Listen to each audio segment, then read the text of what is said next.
Is this heaven? No, it's a podcast. Welcome to the Field of Geeks podcast.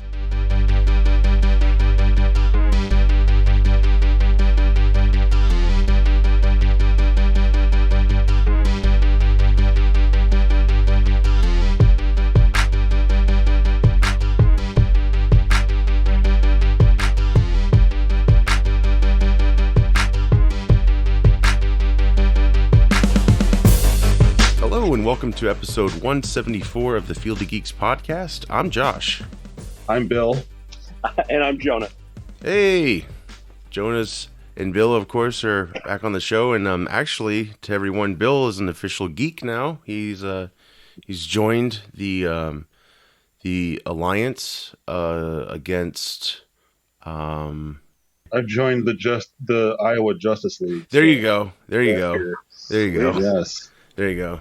Yep. Yeah. So I'm still waiting on my Letterman jacket and my initiation, but it's okay. Yes, and the branding. We'll have to get out in some area where people can't hear you scream, and yeah, it'll be an easy process. Yeah, and Jonah, yeah, thank you for being on. You're a great friend of the show. You're probably the next maybe geek we'll get on board eventually if we can afford you. So welcome.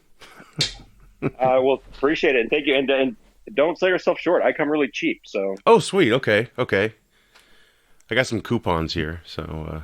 Excellent. I accept coupons. How about tickets to see Snake Eyes? That's a little spoiler for a review we'll do later, or a tease. Yeah, if you will. I might have to turn down the offer. That's too sweet a deal. Oh no! What else do I got? Oh god. Ugh. So yeah, I got some quick takes before we get into the big news items. Blue Beetle and Batgirl have been cast. Xolo Maridueña. It's the main kid from Cobra Kai. He's going to play Blue Beetle. And he's a great actor. Yeah, I have to full disclosure. I've never watched the Karate Kid series, so. Oh my gosh, you're missing out. Even know who that would be. Yeah. Seen the first two seasons. Kind of behind on it now, but well, that's okay. 4 will be out December, I think. So you'll be able to binge 2 more seasons. So and then Jonah will be able to binge all of it if he chooses to. It's really good. What platform is it on? Netflix. Netflix. It actually started out on YouTube Red back in the day, and that's how I got YouTube Red, and then that became premium. So for like 2 years before it got super popular during COVID, I already knew about the show and I was a fan. So it was really funny to see. It's kind of like I got a sneak preview to a show, before everyone else did, it seemed, because all of a sudden everybody was talking about it. And I was just thinking, like, it's so cool you're experiencing this now. I already have, before all this. But yeah, it was super interesting. And then, of course, when 3 came out, season 3, everyone got to experience it, old and new fans. And I binged that in a day by accident. It was great. I previously binged Stranger Things season 3 by accident, and that wore me out.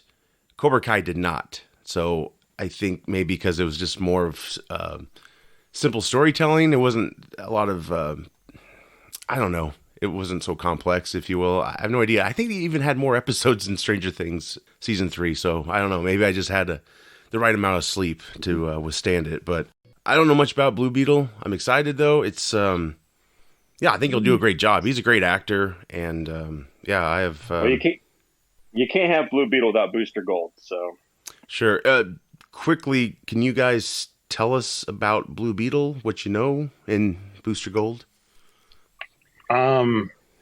Booster Gold's like kind of the ultimate bro, and I think from like the year 3000 or something like that, isn't he? Yep. Am I making that up? Okay. No, that's I don't know about. Yeah, that sounds good to me. I agree with the ultimate bro. Yeah, that's good.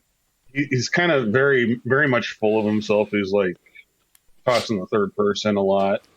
It's kind of like The Rock, but and blonde. But yeah, Blue Beetle's kind of a cool character. I don't know too much about him. He's, from what I know, he's pretty much a background character, but he's kind of gotten a resurgence since the New 52. Well, yeah, and there's been a couple of different Blue Beetles. So like the one that I grew up with or am more familiar with is the Ted Kord, who was like Booster Gold's partner. They were like, sidekicks to each other, sort of. And then now I think, and the one that this actor is probably going to be portraying is the newer version of the character, which is Jaime Reyes. Yeah, that's kind of what I thought. Who he's playing. Right. That's kind of what I thought, because like the Ted Kord version I was more familiar with during the like the Death of Superman arc and everything like that, and I know the Jaime character from Injustice 2.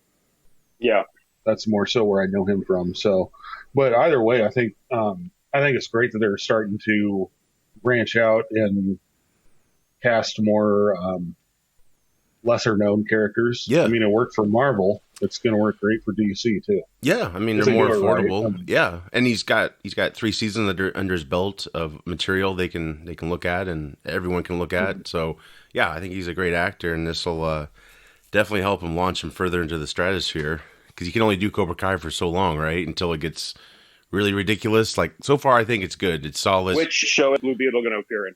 It's just his own film, actually. Oh, it's his own standalone thing. Yeah, yeah. Okay. It will be exclusively through HBO Max. It will not be a theatrical movie. So gotcha. I didn't know if they were doing something like that, or if they're going to have him incorporated into the Flashpoint movie. Right, and maybe they will, because that's filming currently. So that'll come out before this. That would be smart if they kind of just, what Marvel does, kind of just drop these characters in a little bit, tease them, and then they'll further develop them, or vice versa, you know? I think that's a really smart way to do it. Like, you don't even really have to, I don't know, address him. You could just see him in the film and be like, oh, that's interesting. Oh, he's got a show, you know? Leslie Grace is going to play Batgirl. She's from In the Heights. That's the latest thing she did. She will be playing Barbara Gordon, and J.K. Simmons is in talks to return as Commissioner Gordon, and that is also an HBO Max film by itself. You know, I don't hate the casting, as long as it's good. You know, just write it good, and I guess, you know, I'm not trying to get into like controversial things here, but just don't make it agenda driven. You know what I mean? Like, maybe she'll be adopted in the film. Like, it overall doesn't matter. I mean, I agree, as long as it's not just a thing to appear super woke. Yes. You know, if it's a good casting, if it's a good, you know, film, then I'll get behind it 110%. Absolutely. Yeah, absolutely. You know, I just think like doing the gender bending and the, you know, cultural bending that they do right now and then, I think it's really obvious when they do it just for inclusion rather than right to say this is a great actor or actress. Right. They're going to do great things with this role. And I think if she does great things with the role, then more power to her. Yeah, I think she's got all for it. Yeah, got the potential for it. Even Kevin Smith has said that Batgirl is a like $1 billion franchise if they do it right. So sure, if they do it right, you know, I'm all for it. Yeah, I mean, hey, I am too. It being an HBO Max film, I hope. I like to think it will be on the level of their shows they have, or even greater. You know, like Titans and Doom Patrol. You know, they'll probably have, I'm sure they'll have a bigger budget. Obviously, I'm excited for a Batgirl film. Hopefully, she can top Alicia Silverstone. Well, that's a high bar to jump. Let's dial it down a little bit. Yes, and it's nice that she'll be Barbara Gordon this time, right? Not Barbara Pennyworth, which was like, what? The only hurdle she has to climb is Killing Joke and Alicia Silverstone, so it won't be that hard. Right, of course. Yeah, I think she can pull it off. Maybe Alicia will give her some pointers and stuff, and yeah, I think you can borrow the suit. Yeah, and then burn it. I think it looks great. I think it's gonna be more the take of the current Batgirl run. She's got like it looks like it's more of a self put together suit, kind of like it's not really a Batman like a level suit. It's got pockets and stuff. It works. I think it looks cool. I like the design, so I'm anxious to see if they utilize that color. You know, like the purple and yellow. I really like. You know, and don't make it all so dark. Like, I'm kind of just ready for these franchises to just embrace the looks. And you know what? It's a superhero film, right? It's not Shakespeare. I mean, make the costumes good, but just, you know. Yeah, and I think that's where we're at. I think that they are embracing crazy colors. The days of the black and leather-clad X-Men, I think, are gone. Yes, I hope so. Yes. Which is good. Yes. Yeah, First Class gave us a real glimpse of what they could do, and then then they totally changed course again until later films. The one thing they did well was tease you with comic accurate suits, and then just totally rip out the rug from underneath you in the next film. So yes. Yeah, I mean, I would like to see more, and I think DC is doing that very well. Marvel's starting to get into it as well, but I think it's time. I think doing people like accept the comic it. accurate stuff. It's like it's a comic book movie. We don't need to make them all tactical and stealthy. Like these are guys that can blow up entire cities with a gesture. So we don't need to make them. Exactly. Yeah, I'm all for it. Just go full throttle, and hell, it sells a bunch of toys, right? No one wants to see all these emo grim toys. They don't sell well. It's like bright colors, people. Come on. But yeah, I look forward to it. I hope, I think a lot of people are bummed Batgirl isn't getting like a theatrical, but maybe they'll change their minds when it gets, it kind of seems like maybe the studio doesn't have faith in, putting as much as they want to include everybody. They don't really want to put a female-centric film out. It seems, it's like kind of going against what you claim you're in for, But we have Wonder Woman at least, right? Yeah.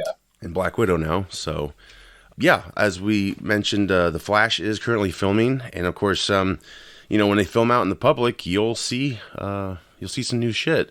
And we have Batman's new bike is on the streets in Glasgow, Scotland. And also Batman himself is in the bike. It's a new thick armored suit. It's not Affleck, though. It's a stunt double. Affleck won't join the production until September. What are you guys' thoughts on this little nice toy he's got? I still have never seen Batman vs Superman or Justice League. I've tried to watch Justice League, but I can't sit through it. The new one or the original? The original. I've also not tried to watch the Snyder Cut because I'm not a big Snyder fan. Sure. And there's not really anything that I've seen from it or heard from it that says you really need, like, watching this will change the way you feel about the world or Snyder or the Justice League. And so and with it, like, 4 hours long? Yes. I got other stuff I'd rather do. Right. Like, I will say, like watch paint dry. Yeah. Well, do both, paint and have it back on the background. I would recommend BVS, the extended version. See that. Do not see the other one. That is, I think, worth your time. Yes, it's long, but you can you can take a break with it. I would not watch Justice League 2017. I would watch the Snyder Cut version. That's in parts, so you could stop anytime once a new part comes on. I think those are both worth watching. I really think that. And yeah, it's got Snyder's fingerprints all over it. And yeah, there's some things I like. The longer version of the Justice League was definitely, it felt more like an Avenger level film, even though it was much longer. But yeah, those are good. I do like Affleck. I do like his costume. I think that's the best bat suit on screen. I just like the black and the gray, And this is an armored look, this new suit. And, I'm sure a lot of people are criticizing the cowl, how big it is. But it's like they clean all that up in CG. He's probably going to have a cape on, I'm sure. And the bat bike to me is really cool. It, again, I see toy cells, but in a good way, not like Batman and Robin, toy cells. Yeah. But it's really cool. It's got a Dark Knight look to the bike, but it's also like animated series blended together, and it looks cool. So is this slated for a 2023 release, or when is it due out? That's a great question. I would say that for sure, but it could possibly be, post work on it would take a while. I would say 2023 most likely. I'm sure it's out there. Yeah. When did they push Pattinson's Batman release to? Oh, that's going to be 2022, I think. Yeah, because they don't probably want to do that the same year. Maybe, I don't know. Yeah, that's my thought. They probably would not want to do that the same year. No. That's a lot of Batman. Yeah, I'm okay with it, but I get it. It would confuse people. It's still confusing, but that's a WB way, right? They have to do it the right way, because then it'll be like, oh, well, this is a totally different Batman from the one we got in Flash. Yeah. Like, what's going on? Right. Because I think the Pattinson movie is more or less a reboot of the franchise, right? Yeah, it's kind of its Like, own it's thing. totally Yeah. new. Okay. Yeah, it's its own And this thing. is kind of continuing with the DC extended universe or Yes. movie universe or whatever that they started with Justice League and all that. Right. So, And I wonder with Flashpoint if it'll kind of be a reset in a way to move away from the Snyder setup of all these characters. They obviously have used his casting. They've used some good things from him, I guess. But yeah, I mean, I think the bike looks cool. It's been in a crash already. It looks very heavy. It's like it can't. I don't think it can turn too well. There's a funny. I don't know if you guys watch any footage of it, but yeah, there's like a scene where a Humvee like fishtails goes down an alley, and then the bike has to just goes straight past the alley and stops, and then they got to reset it so it goes down the alley. But it's all movie magic, So it's gonna work out when we see the final product. But I'm really digging it, and we're getting Michael Keaton back. It's just a lot of cool shit. I'm excited about. That's the most exciting part for me is having Michael Keaton back in it in some capacity. Yes. I'm just excited to see how they bring it all together, and hopefully they can do it in a manner that works. So. Right. Absolutely. Absolutely. Of course, I was on vacation when a lot of this news broke. So, yes, it's been out for a while. But one thing that was really shocking was Scarlett Johansson suing Disney. I was like, holy shit, what? Is this like fake? What were your initial thoughts when you heard this? Well, initially, I thought there was, just based on what I had read initially about the pay being based off box office and not being Disney Plus not being included with that, I thought there was definitely merit to her claim or to her suit. Mm-hmm. And I figured Disney would probably just want to settle as quickly and quietly out of court as possible. Yes. But then I heard some other different things about it. I don't even know where it stands right now, but it doesn't sound like it's going to go away quickly and quietly necessarily. I kind of agree with where she was coming from on it. I kind of felt like it should have been a theater exclusive, at least for a while. Agreed. Yep. It's really our first chance to get back into the MCU. Yes. So why wouldn't you want to, simultaneously boost physical ticket sales and help the, struggling theater community? Yes. Right. I mean, I guess I don't understand the whole. To me, the whole Disney Plus Premier Access thing is kind of bullshit. Mm-hmm. Why? I can't see. To me, it's all about the experience of going and seeing it in the theaters and hearing the surround sound and experiencing it on a big screen and everything like that. I can't see sitting here at home on my computer screen watching it for $30 and being like, yeah, that was totally worth the experience. Right. It's not the same. It's not. No. But at the same time, though, they have gotten quite a bit of sales from the Disney Plus Premier Access as well. Yep. So I don't know why.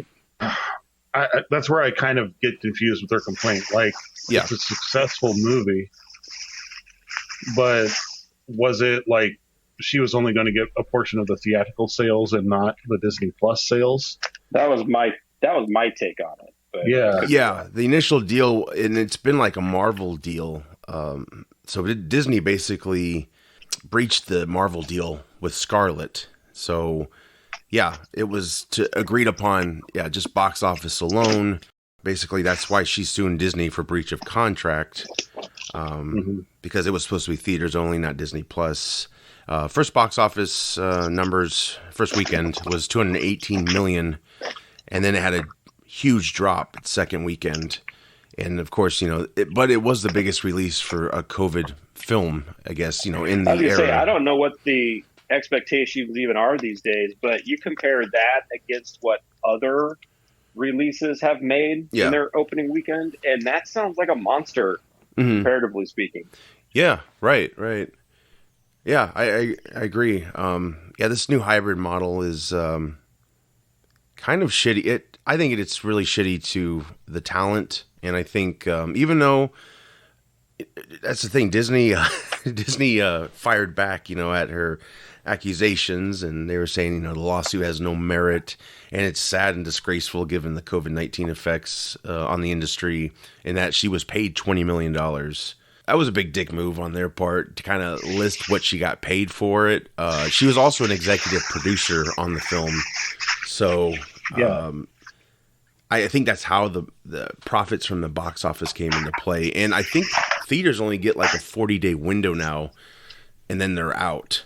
The films are out. So, yeah, the whole Disney Plus simultaneously debuting it as well for $30. And by the way, I've never bought any of their premiere access stuff, but it looks like once you pay that $30, you can watch it as many times as you want, and it's not it doesn't expire, I don't think. I don't think it does. I wonder how it would have played out if Disney had done the theater thing first for like the 40, 45 days, whatever it is. Right. And then after it was removed from theaters, promptly launched it on Disney Plus. Yes. See, I think that would have been fair. That same $30 deal, because I think that probably would have avoided a lot of hurt feelings on her part, and might have even netted the box office maybe a little more money. I don't know. Right. I think that would have been the smart way to do it. Yeah. Yeah. I think a simultaneous release just hurts everybody in the long run. Yeah. But yeah, I mean, there's not a lot to compare this to with like theatrical releases, because we haven't had a whole hell of a lot of them yet. Right. We're still getting our bearings, and we're still coming out of this COVID, and we're having some setbacks. And so, it's crazy. For something this big, it's like taking a Star Wars movie and saying, "Oh, you can watch it on Disney Plus for $30." Yeah. Like, that's not going to get you nearly the amount of, buzz and ticket sales and everything else that you would get from just a theatrical release. Yeah, I don't think you can deny it's going to hurt the film theatrically. Yeah. I don't see it. But I just don't. I think that the Premier Access model is kind of a joke. Mm-hmm. Because there's even been ones that, like, my daughter's been wanting to see on there, and I'm like, just wait a week and it'll be free. And that was the case with like two of their Disney releases. Yeah. Like if you waited 2 weeks, they were free on the service anyway. Right. So I don't know. Well, Warner Brothers did the right thing with their talent. Of course, you probably remember when, I think it was late 2020, they announced they were going to release their whole 2021 catalog to HBO Max, and that was, of course, no additional fees with your membership. So that was even a better deal. So, of course, the talent was upset about that, and they actually had a large settlement with all the artists and directors. So I think Disney would be right for them to do the same. They do have a new CEO now, Bob Chapek. He took over from Bob Iger, and so he has a lot more authority. And so it seems like he's kind of being reckless with what they did to manipulate the box office, if you will, and to act like, oh, how dare you, it's COVID, blah, blah, blah. But it's like, them as a company, they're trying to get their dollar before she does, right? They're getting more out of it. And, their theme parks were closed for a year.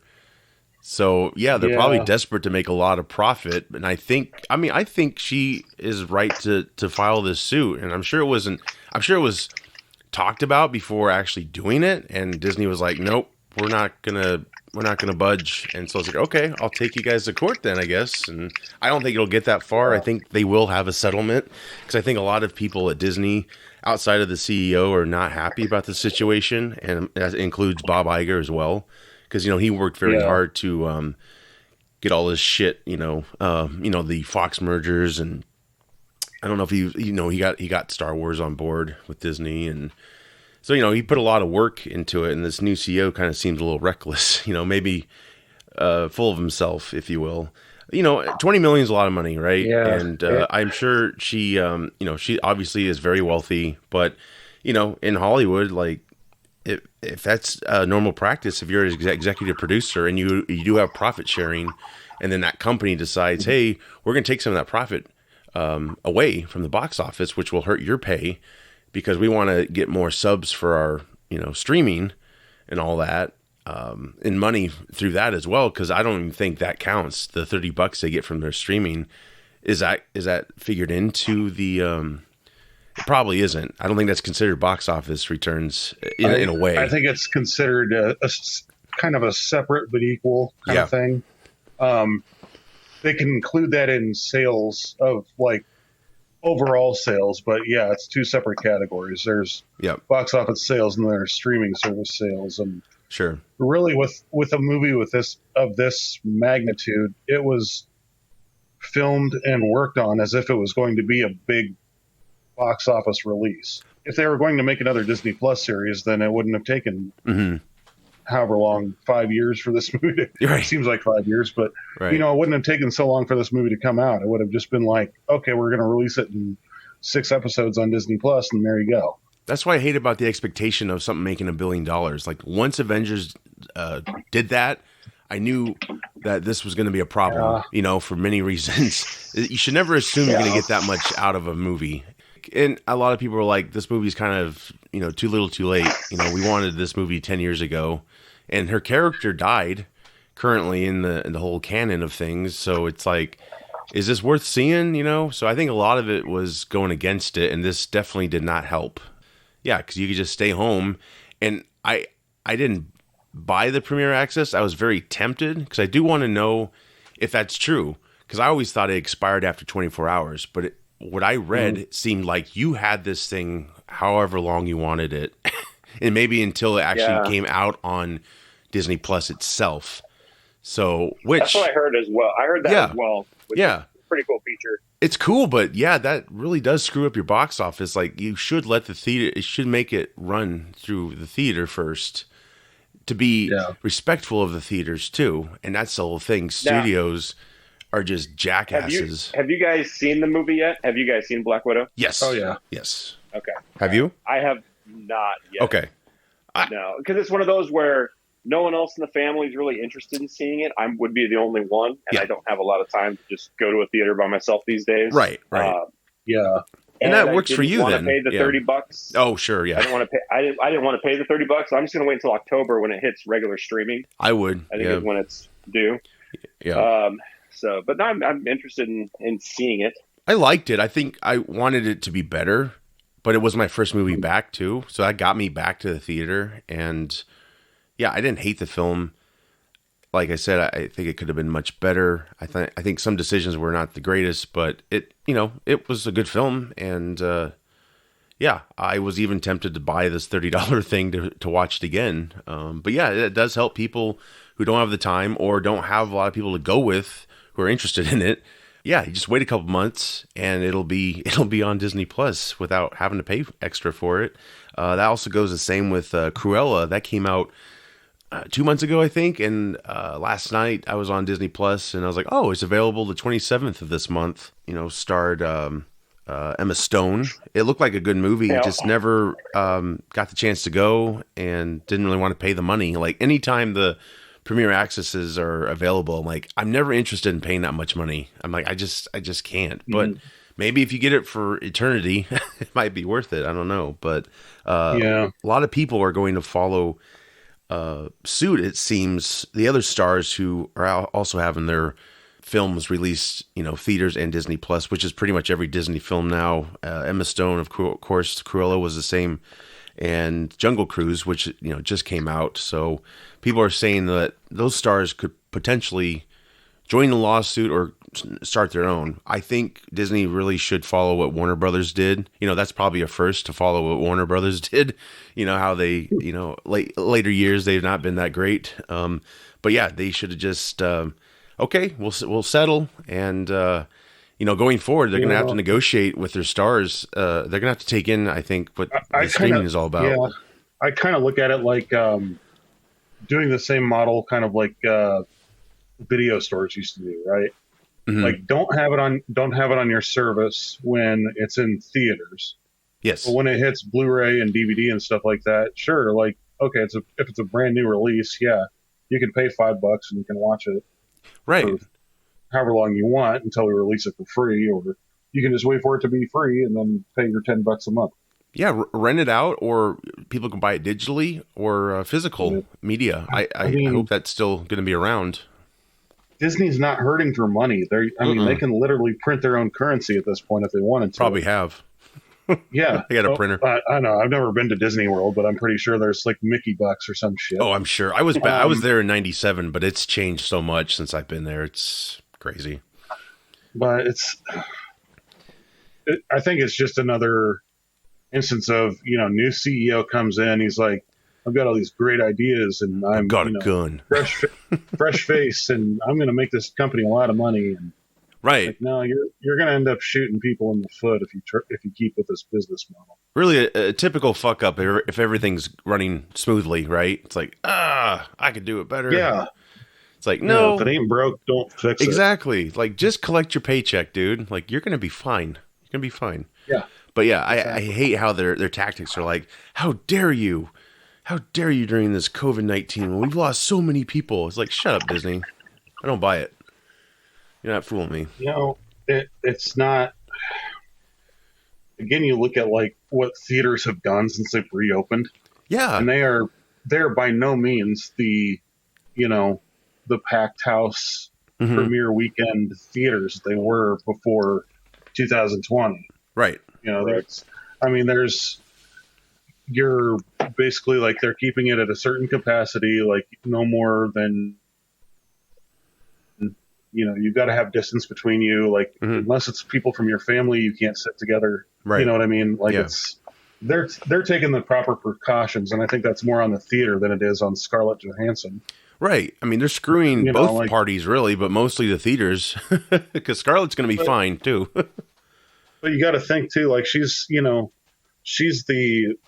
finally getting her solo film that's been in the works forever. That should have came out 10 years ago. Yes. And, she's finally like, I want people to go and experience this movie, not just sit in their underwear and eat Cheetos Charms. Yeah. But, I don't know.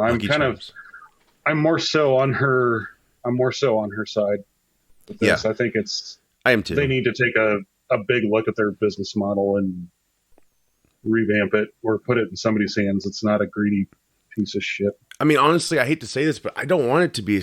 I don't want this hybrid to really be successful because it will fuck over theaters in the long run. Once they know they can make the money without the theaters, they're going to cut the cord. They don't give a shit. My stepfather, he's stepping down very soon. They are a video distribution company, and so they, forever back in the 80s, goes clear back. They helped get these videotapes into people's hands, through video stores or their actual own store they had for a bit. Did you grow up with a bunch of promo copies of Yes. video store movies? Yes. I had a bunch of those, and they were always like really terrible horror movies. Is the one that I had. Yeah, we got all of them. We got the good ones. We got the bad ones. We got a lot of bad ones. A lot of direct-to-video, which that was never a good. It's never a good thing, usually. But no, I grew up on these promos, and it helped form me. It gave me a big imagination. I would have, and we had a VCR because they had to know what they were selling, and we used to get so much cool merch, and we go to screenings they'd have here. It was the glory days. And then the minute the studios are like, basically, my stepdad told me, and I'm going to interview him eventually about his whole career. It's very fascinating. Basically, the minute the DVDs came out, studios started getting more and more strict. And then, of course, you had Redbox, and then the streaming just really killed the business. So it's really sad. We don't have rental stores around us anymore. I don't think we have anything. We had Video Warehouse, and that was... I think that one just closed, didn't it? Yeah, and I actually, over a year ago, I went there for the very first time, got a membership card. I thought that was so cool. They gave me a membership card, laminated and everything. So that's my little keepsake. I never went back just to drop the movie off, but I intended to. I always thought it was going to be around, but no, it's gone. And, it's just the narrative to me is studios are they're terrible. Nothing can prosper. It's like they have to have it all. And I think that's just, it's very sad. I think everyone was, willing to help it be successful nonstop. The theaters, the people who sell the products, and studios are pretty much, theaters are the next target to me, with these streaming services. And I don't want them to be successful, I hate to say that, but these companies are very wealthy. So it's not like I'm wishing harm to people who are just trying to get by, Right. But yeah. And I think theaters are a family experience too. Yes. It's maybe not something you can do all the time, but it's, I remember like as a kid, we just like everybody'd load up into the car, we'd get, stand in line, get our tickets, get our popcorn, stuff like that. Like it was a whole experience. Yes. And you can't get that from watching it in your living room for $30. I don't think. No, you can't. You can't. Also and I don't know if there's a way to adjust this. I'm sure there is, but the blacks aren't the same on your TV as it is like in theaters. Like if you know what I mean, like every black dark scene, right? It looks like shit in streaming to me. Like it's just like it's weird. And it's like I'm sure I can adjust things, but it takes me out, and it's like, man, I want the full vibrant colors of everything and the sound. Yeah, all that stuff. Like streaming is never going to be that great, even when you have the best internet speed, let's say, it's still, they got to fix that or your device has to get better. I don't know, but yeah, that annoys me too. It's like, this is parts are, just light it up. This darkness shit. I can still see people in the dark, but it's weird. It's like, it's just not black like it should be. But yeah, hey, that'll help people hopefully still go to the theater and still buy physical media. I don't want that to ever go away. I just hope they figure this out. I hope they figure this out before December, because that's when we've got No Way Home coming out. I think is the next one. Is that the Spider-Man one? Yes. Yeah. Well, I mean, we've got Shang-Chi coming out too, and the Eternals, the Eternals as well. Okay. Don't get me started on. We'll throw them a little. We'll throw them a little bone. Don't get me started on Eternals. Even though we don't know what it's about, they could have prevented everything. Those bastards. Yeah. Spider-Man's gonna be very interesting because I don't know if it'll be on Disney Premier Access because it's a Sony film. I don't think they're going to be able to put it on Disney Plus. Right. I think what's good about that is that it's going to hopefully force them to only release it in theaters. Yes. And then they're going to look at the box office numbers and the amount of money the movie makes, and then ScarJo's going to be like, I told you so, dumbass. Yes. Pay me my money. Show me the money. Yeah. Yeah. Disney needs to get their shit together. It's like if Warner Bros. Is doing it better than you, you're in trouble. So take note. Have you guys seen the new He-Man series? Or I'm sorry, Masters of the Universe, not He-Man. I'll say, is He-Man in it? Yes, he is. He is there for a little bit.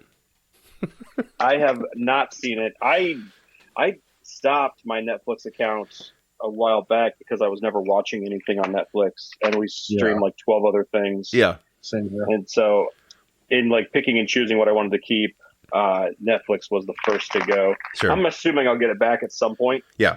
I just don't know when. But I was never a Masters of the Universe fan growing up. I had a handful of the toys. I remember watching the cartoon. I actually tried to watch the cartoon again not long ago, but it hasn't aged as well as some of the others. The Filmation one? Yeah. And then of course there's the movie with Courtney Cox and Dolph Lundgren. Hell yeah. Best Picture, 1987. I don't know. Yeah, that's a tough watch too. A lot of 80s stuff isn't it? Yeah. It's like, really? This was on par, okay. Yeah, well, this is show run by Kevin Smith. It premiered its first 5 episodes. Yes, there is backlash currently over the lack of He-Man. I don't want to spoil too much. Bill, have you seen this at all? Any interest? You can spoil it away. I have no desire to watch it. Well, I'm not going to spoil too much because the show hasn't ended yet. The season hasn't ended. I think they've been renewed for season 2. There's a lot of great voice talent in this show. Mark Hamill is Skeletor. I'm sorry, I love Mark Hamill. All I hear is Joker. from his performance. But yeah, that's kind of the way I felt when he voiced Hobgoblin yes, in the Spider-Man animated series. I was like, yeah, I'm jazzed that it's Mark Hamill, but it's the Joker. yeah. He only got like 2 settings. Yeah. And I heard Jason Mewes' Stinkor. Is that right? Yes, I believe so. Yep. I could definitely tell it was him. Yeah. Josh, does he say Snoochie Boochies? No, but I'm sure there's an outtake of that they haven't used. Thankfully, yes. No shit, Jay and Silent Bob show up. That'd be hilarious. Like, what? What are you guys doing The here? power of Gray Skull. Snooch to the motherfucking nooch. Oh my god. That's right, isn't it? Yeah. A lot of his friends are in the show or voicing characters in the show. It's drawn great, you know. I was going to say, it's like the animation looks really good. I'm just not a He-Man fan. You know, I'm a Skeletor fan, yeah, but I'm not a He-Man fan. Yeah, I'm like you guys. I watched some of the Filmation growing up. I knew He-Man. I had his figure and some other ones. That's all I really knew about it, and you know, kind of did away with it. They tried to bring him back in the 90s. It was very different cartoon, and I never watched the cartoon. I had the toy. It was like a redesign, you know. It was very different. It wasn't like the rushed out. Bad. Was that He-Man? Was that the one in space? Or yes. Yeah. Yes, it was the New Adventures of He-Man. He-Man. He was like a skinny He-Man. Yeah, he was just kind of he was in shape, but really work too well. Yeah, his hair was like back, and he had like blue pants, and that my figurine looked better than what they drew in the cartoon. I started watching all these retrospect videos on YouTube, and they were talking about that He-Man series because I never saw the cartoon, and actually the first episode was on YouTube. I started watching it, and it's bad. Mm-hmm. Like, it's not interesting at all. It was like a cash grab. Yeah, they very much made it a early 2000s project when they tried to there was a lot of series where they tried to do that, where they tried to reboot them and make them more hip and edgy for the kids, and no, it didn't work. It was bad. Yeah, I only had the toy, and that was it. And that was it was a lost memory. After playing with it for a bit, I just chucked it away. Never got into the show, but early 2000s. They relaunched it, and I actually watched some of that on Netflix, I think, and I did like what I saw. They actually did an origin for Skeletor that was pretty cool, I thought. Definitely had the iconic looks back, and that ran for like maybe a couple years, I think. That was pretty good. So yeah, when they were talking about this new series, this is a direct sequel, I think, to the original Filmation cartoon. The characters have had redesigns, obviously, to go with the times, but they look great. The animation's fantastic. I think the same studio who's done some of the DC films are behind it. The big controversy, of course, getting back to, is the lack of He-Man. He kind of disappears for a bit. He's only in really like 2 episodes so far. So it's a very Teela-centric show. Which she was like his right-hand girl. I don't know if she was his girlfriend. See, I don't know much about the characters. I should, but in this version, they're kind of friends, She doesn't know his secret that he's Prince Adam. Given that this show's a sequel, because a lot of people are upset, like, Teela's running it. It's a female-driven show now because, a lot of agenda storytelling right now. Some of it's valid, some of it is not. I don't mind it so far. I do kind of see where it's going, and I don't think we're gonna get, or I don't think He-Man will in the end be the master of the universe anymore. I think they're going to hand it down. The female characters are fucking ripped in their arms, and someone actually took their hairdos off their heads, and they look like dudes. And you can actually go out and see this. See, that's another thing. It's like we want to include women, and I'm all for it, right? I'm all for it. Why you gotta draw them like dudes? Like, what the fuck? Like, they have Madonna arms. They're just jacked, and it's kind of distracting. But that aside, the voice talent, Sarah Michelle Gellar. She's Teela. Yes, but I think she does a great job, and I do like some of the look. But yeah, the arms are kind of distracting. It's like, you don't have to do that, guys. But whatever. And yeah, she is kind of the lead of the show. Again, I don't mind because it's a sequel series. they kind of do talk shit about the men in power, which I'm like, okay, they didn't really talk about, I mean, they never attacked women of power in the original show. It's like, come on, guys, like, we don't care. Like, we like these characters. Just fucking give us what we like and all that, It's just kind of like side distractions, if you will. So there's that criticism. But again, I forgive it because it's a sequel to the original. If it was a reboot, yeah, I would be more upset about it because that would change the character, right? It'd change everything we know. What's the point if you're just gonna do a whole new thing? So I do get the outrage, though. We have 5 more episodes, I believe, and a season 2. So we'll see where it goes. Right now, it looks very predictable, but I'll watch it. I'll finish it up. I didn't mind it. It is gory too. There's some scenes. I won't go into detail, but yeah, if you have Netflix, I would check it out. But Jonah, if you don't, I wouldn't bother, I guess, especially if you weren't really a big fan. But yeah, the quality's good. Like it's on par, in my opinion. I may check it out at some point just to catch up with my fellow nerds. Yeah, there you go. Right. Secure your membership. Completely left out of. Yeah. I don't want to be completely left out of the club. So I may check it out at some point. I'm just not in a hurry. I think some of the complaints are overboard, but mostly it's mediocre. It's like, oh well, it's not really a huge deal, but I do get people's frustrations because they wanted to see He-Man, right? And but in the title it says Masters of the Universe, so it does not say He-Man in the Masters of the Universe. So there's a little hint there, but we'll see. Maybe the 5 episodes will be a surprise. But when did the last 5 episodes drop?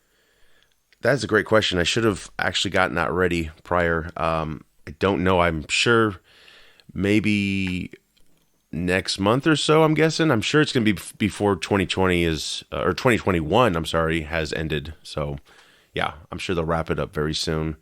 A lot of people are anxious, I'm sure, to be like, all right, where's this going?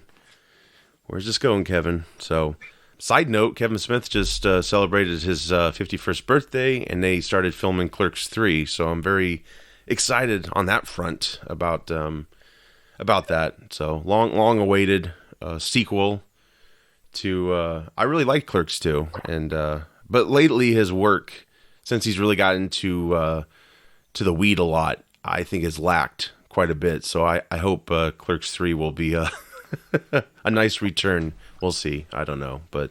Yeah, are you guys Kevin Smith's fan in general?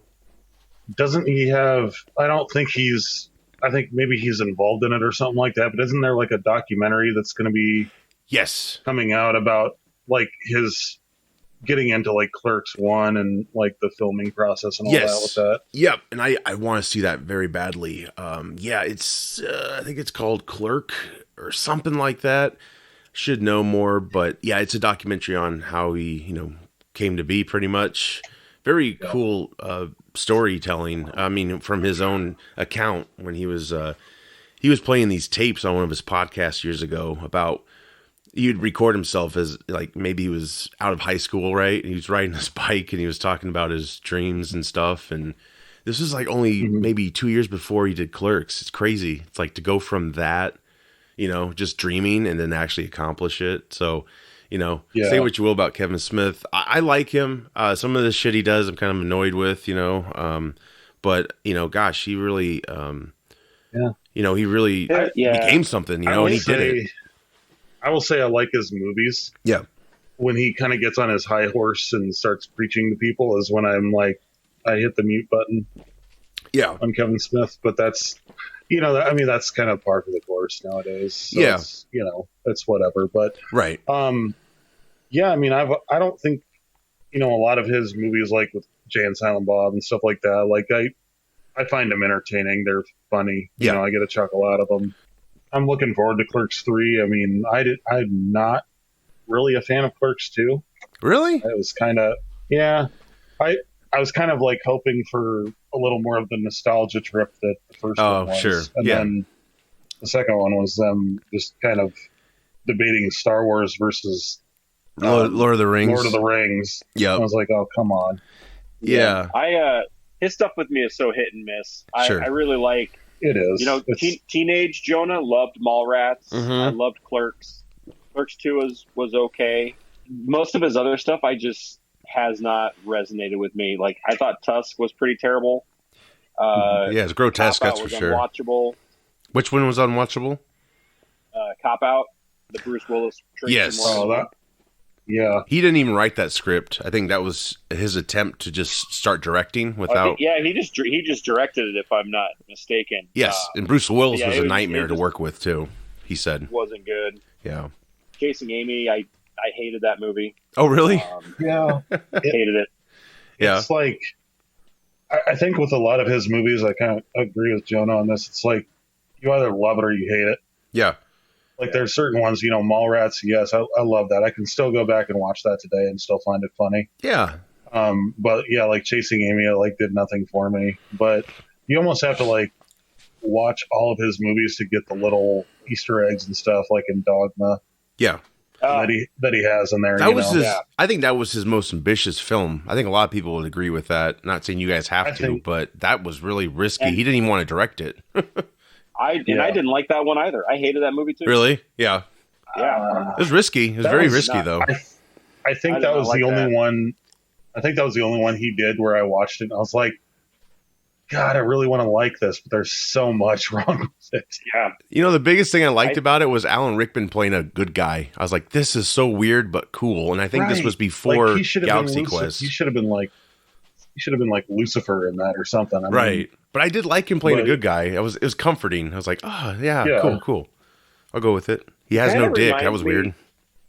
He kind of reminds me with his movies, like not unlike myself, in that I think there are certain things he's really good at, and then he gets a little overambitious and tries to be a blockbuster type director, and I just don't think he is. I think that's the kind of movies he's good at. I think he's a good writer. I mean, before the weed really took effect, I think he was a really good writer, but yeah. Yeah, so I think he should stick with the smaller comedies, or it doesn't have to be comedy, but the smaller indie type films. Yeah. And leave people like Bruce Willis alone, because I think he maybe, and I could be mistaken, this is just my take on it. Yeah. I think he maybe got a little too big for his britches for a while, and it was kind of a humbling experience working with somebody like Bruce Willis. And now that might even be different, because I don't think Bruce Willis can make a movie that goes to theaters anyway. No, he phones it in. I mean, that was the whole thing. Like, Smith enjoyed working with him on Live Free, Die Hard, but then when he had the chance to direct him, it was a nightmare. Like, he didn't want to do a lot of. I think that's why Cop Out suffered. Perhaps was because Willis was just not really into it, and you know that I think that shows you where he's at now as an actor. He's just not, really doing anything interesting. Maybe what was his last one? The M. Night Shyamalan. Oh, Glass. Yes, that was probably maybe a kind of a return of Bruce Willis, who gave a little shit, but from what I heard, he still didn't do much. So, yeah. Well, if you go into like any streaming service, there's like a shitload of really terrible Bruce Willis movies. Yep. The name of the movie doesn't make any sense. The movie itself doesn't look like it makes any sense. He's turned into Steven Seagal that way. And he looks the same. He doesn't look any different. And Looper was actually maybe his last great role, I think, to me. Because I know he was in G.I. Joe Retaliation, but he phoned that thing in. Oh yeah, he had no reason to be in that movie whatsoever. It was playing Red again or whatever it was. Yeah. It was just him. It was just Bruce Willis playing Bruce Willis. Right. That's all it was. I mean. Right. It might as well have been a check or a scene where he takes his check and he's like, okay, I'll do what you tell me to do, I guess. Here we go. Yep. Oh, he's fallen. The mighty have fallen. But yeah, I'm excited to see Clerks 3. I hope it's good. I hope it's good. I want to like it, but I am happy that Kevin is a showrunner now to He-Man. It seemed like it was going to be massively successful. I think it still is. I mean, not probably massively, but they took a big chance. We'll see with the remaining 5 episodes, but this is probably the highest he's climbed in a long time. So we'll see if we'll see what happens, I guess. But to get on something that's very cool, I think. Ghostbusters Afterlife debuted, I think their final trailer, perhaps. It's coming out November 11th. Guys, what did you think of this trailer? If they don't bring back Ecto Cooler, I'm not going to see it. I think, they'll definitely have to bring back the Ecto Cooler. They have to. They did it for 2016. I like it. I like where they're going with it. It's like Dan Aykroyd is playing a role in it, too. I love that. Yes. Yeah. First, I got Annie Potts back in it. That was cool. It's good to see like a mix of new and nostalgic. Yes. With it. It's good to see these actors playing their original characters rather than in 2016 when they played these new characters that were just thrown in there for a cameo's sake. It's like this is the right. Everything about this film seems right. It feels right to me, anyway. Yeah. It's like this is what you should have done in the first place. Yeah, it feels more in line with the original too. Which I mean, like I love the original, and to me it's a comedy, but the comedy was very subdued. Yes. It wasn't slapstick like it was in the last Ghostbusters movie. And I think that's what we're going to have here is it's got a more serious tone to it, but there's still going to be some funny parts, I'm sure. And that's kind of what I'm more excited about is just the fact that it follows the originals and it looks like it's going to even follow tonally to the originals. I hope so. Yeah. It looks that way. Yeah. There's a lot of great things are thrown at us, like you were talking about Aykroyd, that ending clip where the phone call and it's Ray's store from 2 and he's like, we're closed. It's like, oh my God. Like, yes, this is right. Like, this is what he would do. This is where he would be probably. I love it. You got Annie Potts with a cameo. That was awesome to see. Yeah, she's like Egon's caretaker because I think it's been very well established that this is Egon's family. I think that was always the idea. And so, yeah, it's official. Like, this was Egon's home towards the end. His family has it now, and they're rediscovering the Ghostbusters. And that's what I wanted last time. That was such a stupid idea. Like, it wasn't about the female Ghostbusters. That wasn't the problem. The problem was they were just totally rebooting it and just taking it for the sake of the franchise, the titlement, and the design of the logo, and making it their own. Not really. It was just kind of a robbery to me. So this actually embraces the universe. Yeah. And it does everything that the last one should have. And of course, it's going to sell a lot of toys. There's a lot of great toys coming back out. And you also got the plasma series that actually features what Venkman's going to look like. It's not really a far stretched idea. Like he has gray hair now, just like Bill Murray does. So that's cool to see though. I was actually at Target the other day in the aisle and I'm like, oh my God, the Ghostbuster figures are here, but they were like they're more cartoony looking, but they had them all there. And I grabbed all of them and I was going to buy them. I really was. So I was like, this is too much. I can't right now. I gotta wait.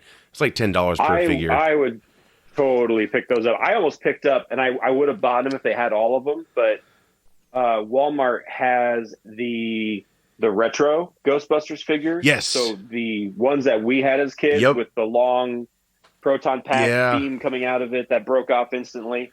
Yeah. And they're like, I don't know, 14 a piece, 15, something like that. And they only had Ray, and so I didn't pick it up. Yeah. But if they had all 4 of them, I would have probably bought all 4 of them. Oh, I know. God. I loved those things as a kid. I know, that's what's crazy is like they have all the original molds to all these cool figures we had as kids, and they're doing it now, re-release them, redo them, or make more figures again, and people will buy them. Like, oh God, they look identical to what I still have. I think I have Peter Venkman. I never had the movie versions of the figures, but I probably will pick up these new ones that they got coming out. But they have a new car coming out. It's like, oh, it's so exciting. Did you have the ones, Josh, where you squeeze them and like I think it was Peter, like you squeezed him, his like ears and eyes bugged out, like his ears popped out from the side of his head and his eyes bugged out, like they were really scared. Did you have those? No, I had those were those the real Ghostbusters Yes. toys, like for the animated series? From the cartoon. Yeah. Yeah, I didn't. I had some of those. I think I had Egon because he was my favorite character from that series. I think my brother had Egon. I remember Egon's, like, I think his hair would rise up and his eyes would pop out. Yes. Yep. Yeah. Correct. And like I think Ray's mouth would drop and his tongue would come out or something like that. Yeah, I kind of remember that. I think the only one I didn't have was Winston. Okay. Yep. I had Winston. I had the first run of the figures. So they were in their actual uniforms. They had the proton packs, kind of like, you know, the ones you were talking about. I had Peter and I had Winston. I think I had Egon. I might have had all of them actually, and I had the Ghostbuster car. I've said this before, but it was one of my best birthday presents. My dad picked me up, and he took me to Kmart, I believe, and he's like, "Just pick out what you want." And that was like the only time I got to do that. And I was like, "Okay." And I had the Ghostbuster car. I was like, "Here we go," and some figurines, and I was set. I was so happy. Yeah, like that's just all this is coming back, and it's great, and I think it'll be successful, especially the toy line. Like, it's just so much cool shit like we just didn't get last time, you know. Seeing how well done the retro lines are and I don't want to go off on a tangent, but the Masters of the Universe retro line looks awesome because it looks just like the figures from our childhood. The Ghostbusters retro line looks awesome. And then you've got the shitty G.I. Joe retro line, which is just modern figures in retro packaging, and that's bullshit. Yeah, it makes me so mad. I bet. Like, I like when they do stuff like that. Like they, like Josh, you were saying, they still have the molds for these figures and stuff. Like when they re-released the old Playmates line of the Ninja Turtles figures. Yes. I was like, because I remember fondly, my first action figure I ever got was Raphael from the Playmates series. Cool. So I had to rebuy it. And I'm like, I mean, I didn't even care that I was spending like $15 on it. It's not too bad, really. It's not. Did you open it though, or were you just tempted to leave? No. Okay, God, you left it in this package. Yeah, I left it in this package because it's going on my nerd wall when I finally get that put up. But there you go. I like the fact that like I always go to the toy aisle when I go to Walmart. Oh, I do too. You know, I do it to look for my kids. You know, I'm looking for a toy for my kids. Wink. Yeah, sure. Looking for my kids. But I thought it was so cool when they had the little detector thing, whatever they call that. Yeah, the PKE meter or something like that. The PKE meter. Yep. Yeah, thank you. Yep. I immediately saw that and I had to pick it up and I had to play with it. I was like, oh my God. That's so cool. Like that was the stuff, like the big stuff like that, like the actual, handheld stuff where you can play them as you play with them yourself. I never had those. Sure. Now's your chance, right? When I was growing up, I just had the figures. Right. So I was like, oh, they've got like the trap. They've got the trap. They've got the PTA. They've got, if they come out with the old school like proton pack that has the big Nerf. Friggin' beam on it. I think they are for the new film. I think they are. Yep. I think they're re-releasing it. Yeah, my brother had that too. I love that thing. What's great about stuff like this now is that they have so much more technology to do stuff with these toys. Yep. Like they've got this is totally off topic, but like they've got a Optimus Prime, like a Gen 1 Optimus Prime that's like voice activated. And you can say like roll out and he'll transform into the truck and start moving. Yep. So like, I don't know, stuff like that. If they can, I mean, granted, they're probably going to be like hundreds of dollars now, but yeah, I think that one was like stuff like that and make it kind of cool. That'd be awesome. But. Yeah, I think that was like $200 to $400. I'm guessing. I think we did talk about it on the show. It wasn't a terrible price. I didn't think for what it did. I mean, especially if you're a huge Transformers fan, like definitely worth it.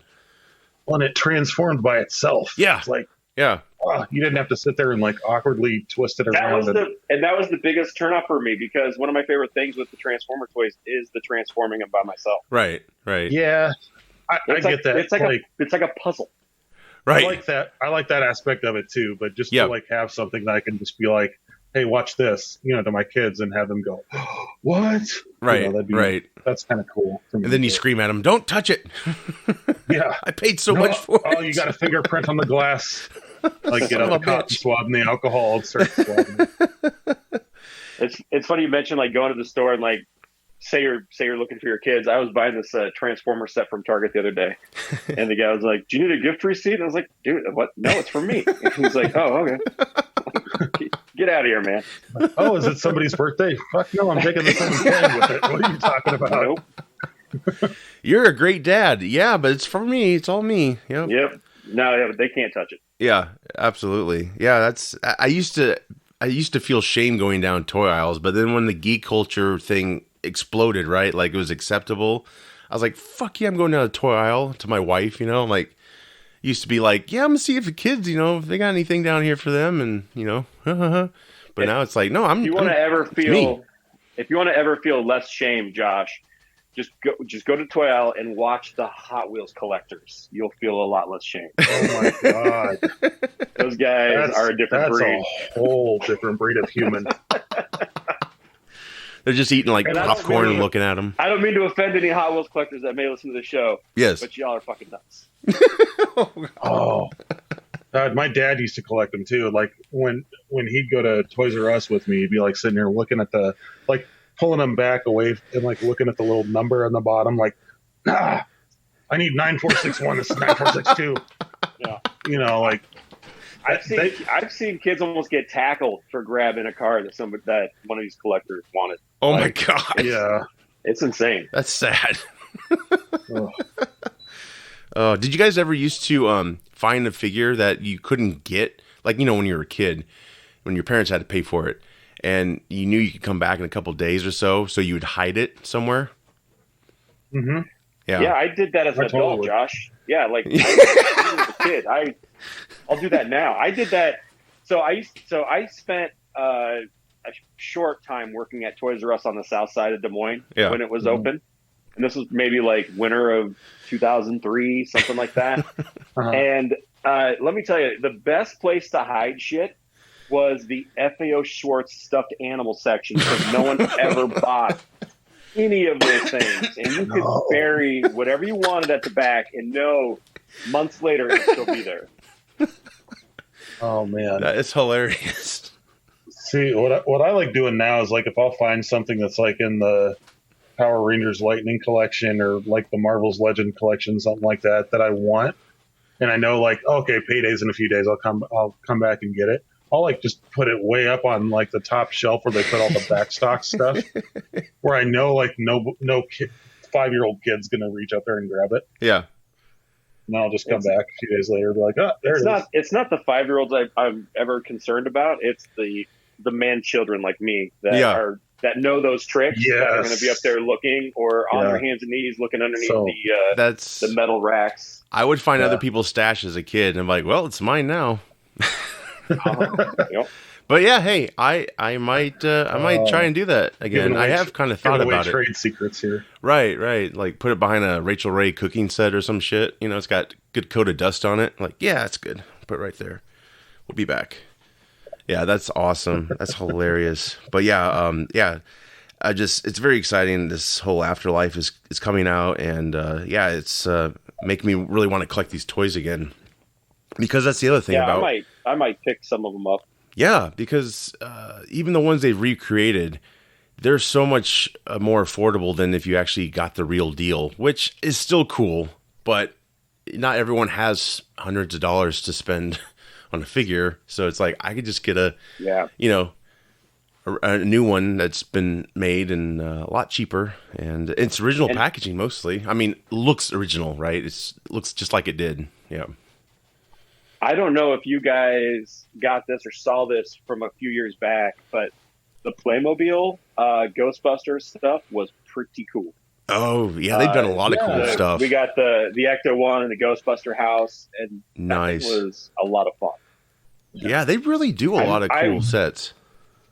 I regret not picking up the Scooby-Doo sets when Walmart had them clearanced off, because they had like the Mystery Machine and all the characters, and it was so cheap, and I should have just picked them up, because now they've redone that Mystery Machine, and it's coming out as the 18 van, and so I'm gonna have to definitely get that. Oh shit, that's cool. That is cool. I think they've done Back to the Future as well, and they're doing that's out there now. for Star Trek fans. They're doing an Enterprise, and I think the bridge ceiling comes off, and then you put the figures in there. Actually, yeah, that stuff is cool. It's like, oh man, I mean, Lego's popular, but they're doing a pretty good job as well as getting people to sign on to those cool toys. But the whole Afterlife effect is going to be pretty cool, I think. And yeah, I hope we get Ecto Cooler back. Everything's just recaptures all the love, I think, for the franchise, and it looks really fun. Is there any other moments from the trailer you liked? I like Finn Wolfhard. He's like probably one of my favorite like younger actors, so I'm excited to see him in it. Kind of grew up with him on Stranger Things. You know what I mean? Like when he first started that, he was a kid, and then he was in the It franchise, and he's got a good career. Yeah, he's a good actor, I think. Paul Rudd kind of strikes me as like the ultimate nerd in this movie. Yeah, he's like, oh, you guys know about Ghostbusters? Yes, dude, I love Ghostbusters. Like. I did. I actually got a little bit of chills when they were watching the old Ghostbusters ad. Yes, that was awesome on YouTube, and they gave me chills, and I was like, "Oh, that's so cool!" Gosh. And they call the number, like, "Oh, dude, that's so cool!" Like, "Oh man, this is just all of it's just right." Adam Savage, he has a channel called Wired, I think, or Tested. I think it's Tested. Sorry, and he actually got to go behind the scenes while they were making the film, and just from what I watched, it was very brief, but you just really feel like all the right people are working on this film. They're like, they're fans. So. Yeah, they're fans and they're talented, and it's just, I think it's gonna be great. And it's hard to believe that it was, I think, done a year ago, right? We were supposed to get it, I think, last summer. It's crazy, but hey, November would be awesome. That's great time for a movie like this. I mean, October would be better, but that's okay. I think we got Halloween in October. The movie, not the holiday, obviously. But yeah, I think November would be a nice setting for this. So I'm really excited. And yes, there better be some Ecto Cooler. Damn it. Bring that shit back. I will buy cases of it. I'm saving up my money now. I'm going to buy a Hy-Vee out of stock. There you go. So it's like, here, just send it to this address. There you go. Pay for it right there. There we go. Yeah. But yeah, very, very exciting. If they release it in the cans again. Yes. That's what I got. Very briefly. Yeah. I don't think I knew that there was cans. I just remember the pouches. Yeah. See, I heard about the cans. So like when I went to go, to Hy-Vee to get the cans of it, I was going to buy a shit ton of it, and all they had was like the little boxes. Yep. And I'm just sitting there with like, I bought like 2 cases to keep in reserve and like 1 to open up. And so I'm just like sitting here with like these pouches, like squeezing them into a big glass. Right. That was what sucked about it. Like this is done in 2 drinks, this pouch. And yeah, my wife, she worked at Hy-Vee at the time in local grocery store for those outside of Iowa. She was able to have them order the cans. And I guess like you did that too, Bill. So anybody could do it. But the cans were much better. And those were actually in the theaters too. So when I took my daughter to see Ghostbusters 2016, we had her Ecto Cooler, and she loves it. She misses it, and since this Ghostbusters stuff's come back up, she's like, "Are they going to have the Ecto Cooler come out again?" And so she's definitely a fan. It better. I know there's a recipe out there, so if I have to, I'll just make a bunch of it. So it's not the same though. I know it probably isn't. No, it's probably because the machines they use to process it haven't been cleaned in 50 years. But and yeah, it has that flavor to it. Yeah. They better release it. That'd be a no brainer, man. Come on, just do it. Do it.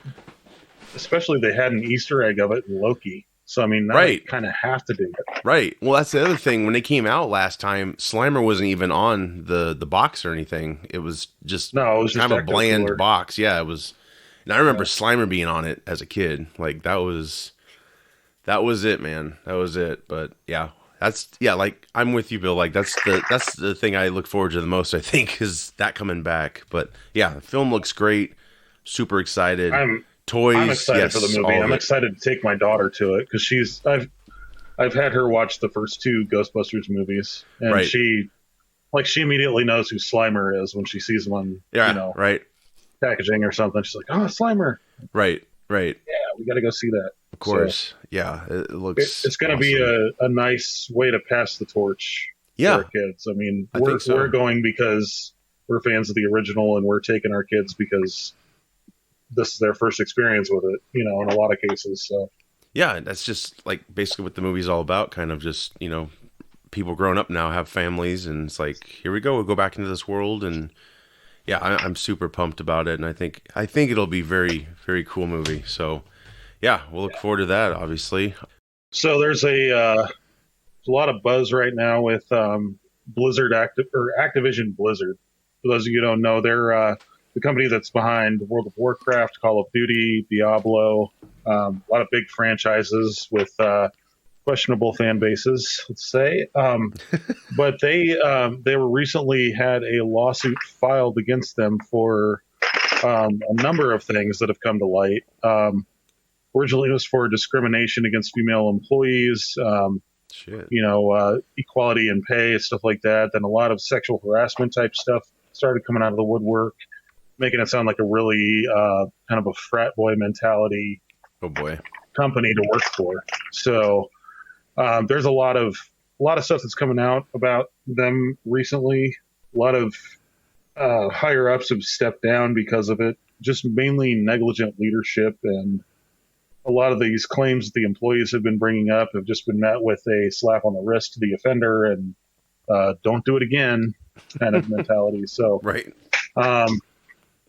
It's a big rabbit hole to get down. I might do a video on it. You should. Kind of explaining it on 515 Gaming, but I'd love to say that I'm surprised, but Activision and Blizzard both, even before they merged, were very controversial companies. Mm-hmm. Let's say, it's just there's a whole bunch of stuff that's been coming out of the woodwork. I think there was a employee petition that was signed by over 1,200 people, just stating all the allegations were like, yes, we actually witnessed this happening, like. Female employees having to deal with what they call cube crawls. Where it's like the male employees get drunk and start harassing the women, like going from cubicle to cubicle and like harassing them and coming onto them and stuff like that. So it's just like Jesus. Not the definitely not the mentality you want in the industry right now. So is this especially with American-based company or is it overseas?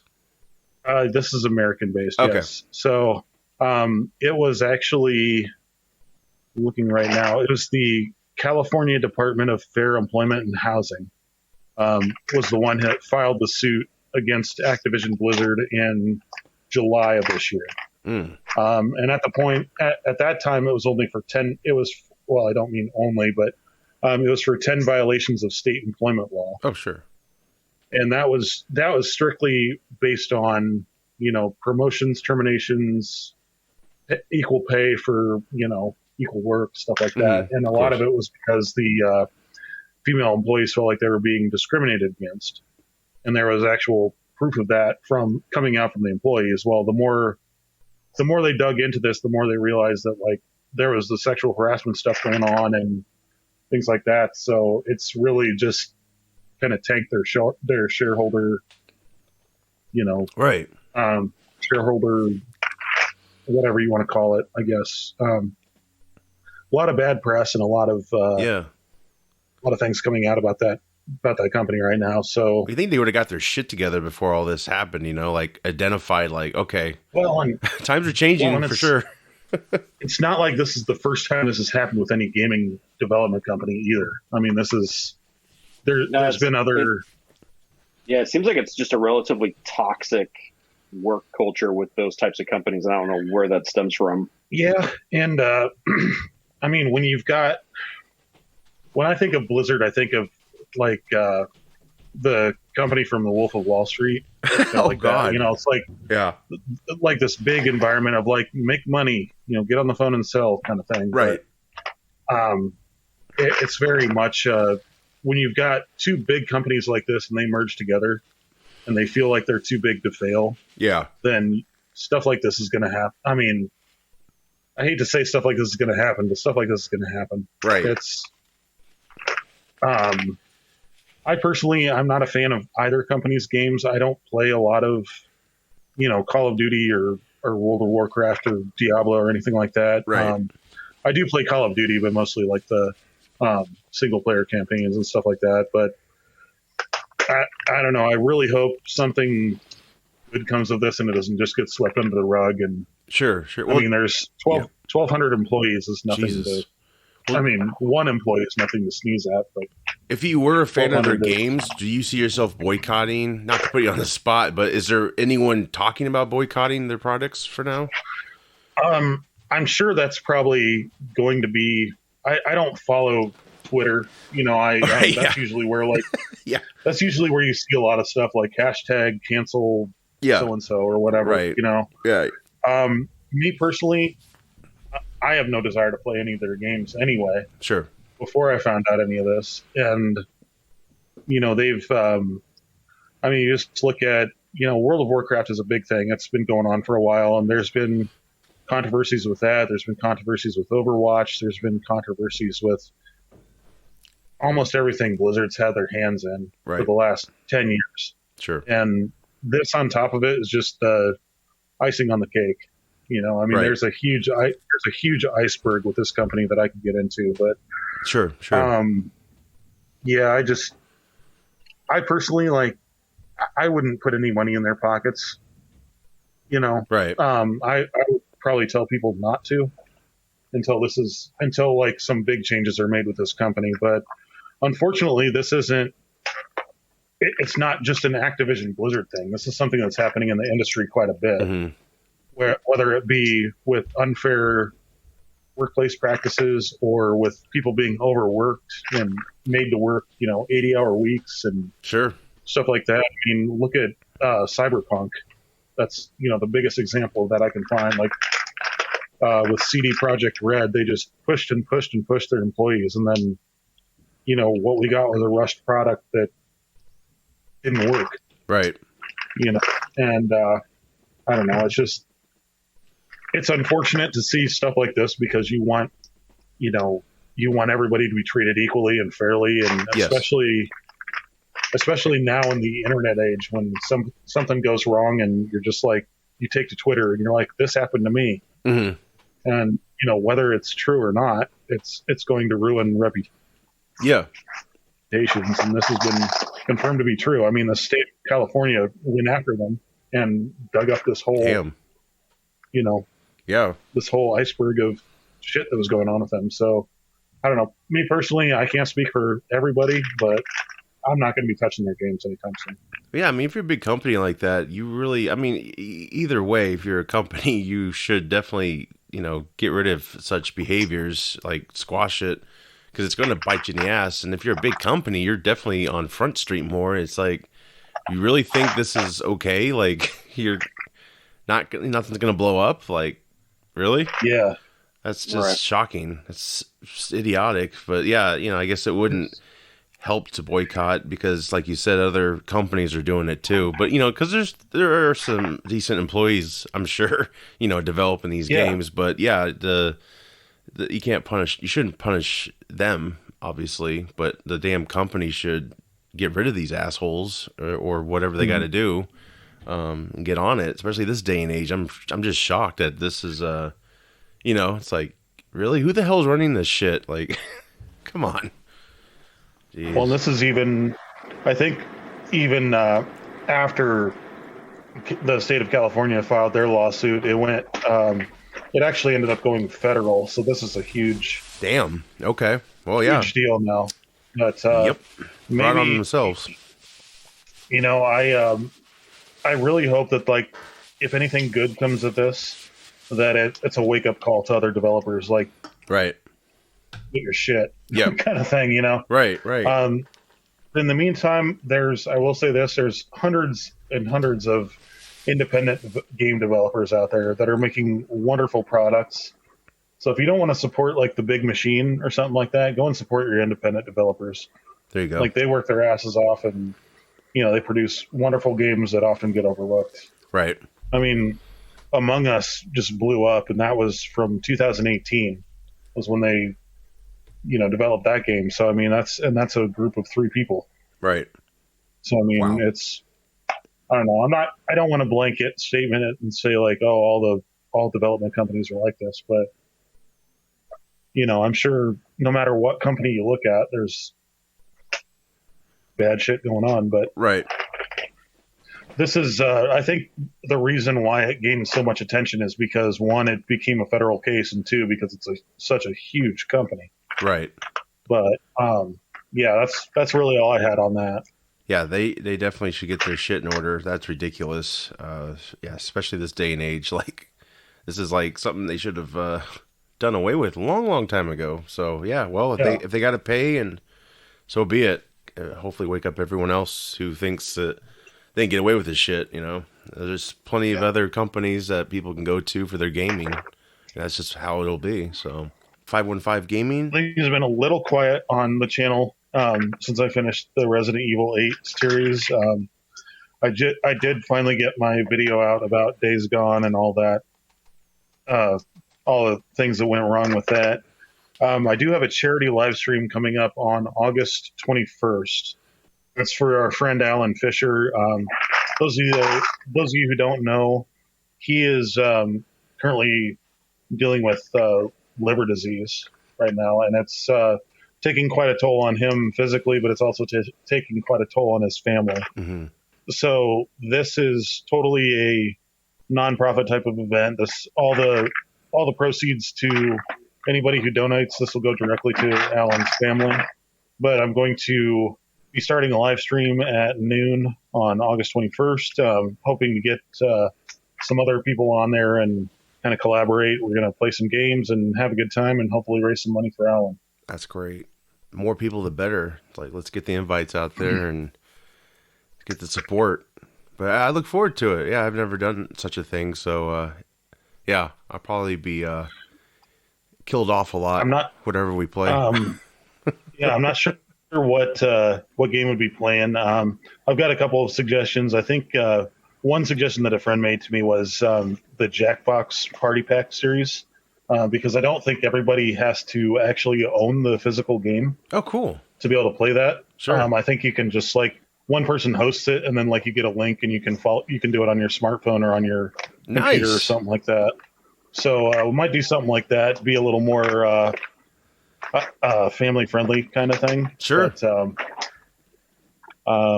I was also thinking about Grand Theft Auto Online, just doing like races and stuff like that. But but that would be like we'd do like a private server for that or something. Right. And I think like Steve and Megan play that too, so that'd be kind of fun to get everybody involved with that. That would be fun. Yeah. But yeah, we'll kind of discuss that and find out the best avenue for it. I'm trying to think of games that are like either free to play or easily accessible. Sure. You know what I mean? Yep. And I don't want to just be sitting there for 12 hours talking to myself, because then it'll it'll get a little boring. But right. Yeah, I think if we can do like a collaboration on it, it'd be really fun. I think greatly benefit and absolutely greatly benefit their family. So absolutely, yeah, really it's a great thing to do. Yes, me too. This is fantastic, and yeah, we'll definitely share more about it before it's here. So yeah, I look forward to it. That's awesome. It's a great idea, and yeah, we'll have fun while raising some funds. So I'm excited. In the meantime, I'm going to be posting some updates on both the channel and on our Facebook page. So that's facebook.com/515gaming. Best way to kind of follow what's going on with the channel is to, first of all, subscribe. You can hit the little notification bell. That'll tell you when we're going live. And then go onto our Facebook page, and we'll keep that updated as much as possible. Fantastic. That is great. Jonah, how about yourself? You got some stuff going on? My son and I have our little toy channel on YouTube, and it's not huge. We don't have like a lot of followers, but it is a lot of fun for him. It will to grow. Get together It and will play with grow. toys. Yeah, it's good. It's good. And so we have some more episodes to film. I've got some toy lines set aside. One of the things that I want to focus on that I, for whatever reason, I'm obsessed with right now is this concept of all of the toys when we were kids that were based on rated R properties that we probably should not have watched. Yes. And so I want to talk. I want to take a look at like, the Terminator toy line, RoboCop, Predator, Alien. So all these like cool toy lines that are based on rated R properties that you don't see today. You don't get this kind of shit today. No, just for adults. Yeah. Yeah, and so I want him to kind of experience what it was like with those toys and playing with them and get his take on it. And so we've got some stuff to film. I got to get my hands on some of those toys because a lot of them I don't even have. Great times. So yeah, if anyone's looking to loan me a collection for us to play with, it's funny because a buddy of mine was like, he's like, I got all those Terminator 2 toys if you want them. And I was like, yeah. He's like, but they're all mint and card. And I was like, no. I was like, we're gonna open these up and play with them, dude. Like, what are you talking? No, I don't want your mint and card. I don't want to borrow your mint and card toys to look at. Like, we want to like play with these things. Right. So I think the next video we're going to do is on Bucky O'Hare, which we're going to look at the original toy line, not the newer stuff that's been coming out from Boss Fight. Wow. And so I think I'm missing one figure from that series. So we're going to go ahead and take a look at those. And he doesn't know anything about the property. So I had him like watch one of the like first cart episode on YouTube, to kind of get familiar with it, and so we're gonna talk about those. That is awesome. Yeah, I had the RoboCop. It had the caps you load them up with, and the trigger in the back. Yep. Mm-hmm. You take the helmet off, and you're like, "What the fuck? Yep. What's wrong with him?" I mean, there was even like I had Rambo toys, as a kid. Yeah. Rambo was not appropriate for 6-year-old me to watch until the cartoon, right? But yeah. Before that, that's the thing is a lot of the toys were based on they did cartoon series based on these movies. Like the RoboCop, I think was maybe a cartoon. Yes, it was. Yep. You had one of my favorites as a kid, and I've got to get the toys as an adult. Is the Toxic Crusaders. So you had Toxic Avenger. That you used to watch Toxic Avenger after your parents went to bed. You'd watch it on USA up all night, hoping to see some titty. That was a cartoon series too, and then there was a toy line from that. I was like, it's bonkers to me, but I love it. Yeah, I had John Connor from T2. I had the endoskeleton. I should still have these somewhere. I had one of Arnold. Yeah, because John Connor came with a bike. It was really cool. They had that one, I think it was the Terminator 2 playset thing. It was like the Skynet one. Yes, I think I know what you're talking about. You put the endoskeleton in there and then like coated it in putty. Yep. Oh, that's cool. Then you could rip it off like as he got damaged. Yeah. Yeah. Was it like flesh-colored Play-Doh? Yes. Yeah. Like it formed a Arnold Schwarzenegger mold, like a naked mold over this endoskeleton. It's kind of cool. Oh man, that's something I don't know if I would have actually used that to its fullest potential as a kid. Yeah. Because I remember G.I. Joe did the same thing with Mega Marines, where they had moldable bio armor, and so they all came with jars of neon colored Play-Doh. Yeah. And then they had these shells where you could mold that body armor onto them. I never used it. I never did anything with that. I just threw the Play-Doh away. Right. So right. That is cool though. Same thing for me with the Ninja Turtles, the ooze. Oh yeah. I'm like this. I want to keep my Technodrome looking nice. I'm not going to put ooze in. Yeah, what the hell? I'm gonna wash this shit out. I'd play with the ooze by itself. Oh man, good times. Mm-hmm. Yeah, that would be awesome. I look forward to you doing that. That's so cool. Yeah. So anyway, Toys for All Ages is the name of that channel. We've only got a couple of videos out there. We got some more to come. Sure. We got a lot of stuff lined up that we want to talk about. It's been fun though, kind of just going on this journey with him and getting his take on stuff. He's so funny. That's great, man. Yeah. So cool. we got more to come there, so stay tuned. Fantastic. And you're also the G.I. Joe's personal photographer too, so. Yeah. No, there's people there's a lot of people that do a way better job than I do, but it's a hobby. It keeps me busy. But I love them though, because when you go on vacation, don't you take them with you too to get different scenes? I try to. That's That's awesome. You're committed. Vacation, or maybe even if I travel for work too, and so maybe if I'm sure, have a little free time to kill, I might have a couple in my pocket. That's so cool. Awesome. Yeah. Well, yeah, everyone check that out. And of course, check us out. We're on Facebook, YouTube, any streaming platform for podcasts. Yeah, a lot there to offer. We will definitely be back very soon here. Thanks for tuning in. And thank you guys for being on. I'm Josh. I'm Bill. And I'm Jonah. Take care.